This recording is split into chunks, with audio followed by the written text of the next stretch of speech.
Hello everyone, how to Tuts back with another new video. And in this video I'll guide you how to upload a custom cover on your video on TikTok.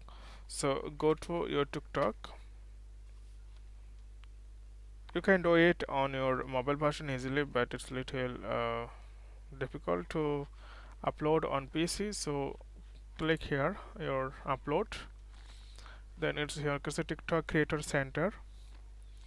Then select file. You have to select your file, so I'm just going to select a video and it's uploading now. So what you need to do, you're going to say edit cover. So okay, while waiting to uh, fully upload it, then here you can see it's the first view. But if you want to upload the custom cover, then you can do easily. So you can see it's edit cover.